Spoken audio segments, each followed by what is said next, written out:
आखिर ज़ैनिया खुदकशी कर लेगी या फिर उसकी बिखरती हुई जिंदगी को बचा लिया जाएगा। ड्रामा सीरियल हद का आखिरी एपिसोड बेहद सनसनीखेज और जज्बात से भरपूर होने वाला है।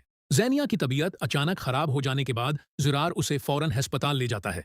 डॉक्टर्स उसका मुआयना करते हैं और कुछ जरूरी अदवियात देने के बाद उसे घर वापस जाने की इजाजत दे देते हैं। घर का माहौल पहले ही परेशानी और बेचैनी का शिकार होता है। हर शख्स जीनिया के मुस्तकबल के बारे में फिक्रमंद नजर आता है। जब इजहर को यह खबर मिलती है तो वो अपनी बीवी के साथ फौरन जीनिया के घर पहुंच जाता है।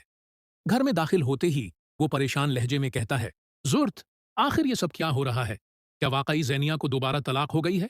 जब से मैंने ये खबर सुनी है, मेरा तो सिर शर्म से झुक गया है। लोग बार बार फोन करके मुझसे यही सवाल कर रहे हैं कि ज़ैनिया आखिर अपनी जिंदगी के साथ क्या कर रही है? वो बार बार शादी क्यों करती है और फिर तलाक लेकर वापस घर क्यों आ जाती है? अजहर की बात सुनकर जुर्त की आंखों में आंसू आ जाते हैं। वो लर्जती हुई आवाज में जवाब देती है, अजहर, मैं बहुत शर्मिंदा हूं। सच पूछो तो ये सब मेरी ही गलतियों का नतीजा है। अगर मैंने ज़ेनिया को हर बात पर इतनी आज़ादी ना दी होती, अगर मैंने वक्त पर उसे समझाया होता, तो शायद आज वो अपने घर में खुश और खर्म जिंदगी गुजार रही होती।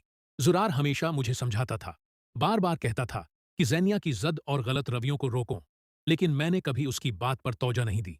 आज पूरा खानदान मुझ पर अंगलियां उठा रहा है और मैं किसी को जवाब देने के काबिल नहीं रही।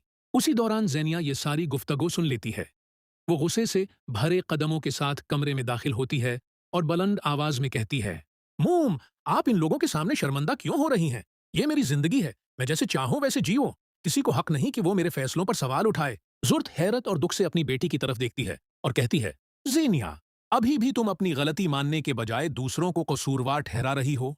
तुमने अपनी जद, अपने गुरूर और अपने फैसलों से न सिर्फ अपनी जिंदगी बर्बाद की, बल्कि पूरे खानदान को भी तकलीफ दी है। ये सुनकर ज़ैनिया मजीद गुस्से में आ जाती है। वो चीख कर कहती है, मैंने कुछ गलत नहीं किया। अगर शहराम ने मुझे छोड़ दिया तो इसमें मेरा क्या कसूर है? सब लोग हमेशा मुझे ही क्यों बरा समझते हैं? जुरार, जो अब तक खामोश खड़ा था, आगे बढ़ता है और सख्त लहजे में कहता है, बस ज़ैनिया, बहुत हो चुका। तुम सारी जिंदगी अपनी गलतियों का इल्जाम दूसरों पर डालती रही हो। हकीकत यह है कि तुमने कभी किसी रिश्ते की कदर नहीं की। हर बार तुम्हें समझाया गया, हर बार तुम्हें मौका दिया गया, लेकिन तुमने किसी की बात सुनना मुनासिब नहीं समझा। जुरार की बातें सुनकर पहली बार ज़ैनिया खामोश हो जाती है। उसकी आंखों में आंसू उतर आते हैं, लेकिन वो फिर भी अपनी अना के खूल से बाहर नहीं निकल पाती। रात गहरी हो जाती है। सब लोग अपने अपने कमरों में चले जाते हैं, मगर ज़ीनिया तन्हा बैठी अपनी जिंदगी के बुखरे हुए लम्हों को याद करती रहती है। उसे शहराम की बातें, अपनी गलतियां और अपने फैसले एक एक करके याद आने लगते हैं। पहली मर्तबा उसे एहसास होता है कि शायद वाकई उसने अपनी जद में बहुत कुछ खो दिया है।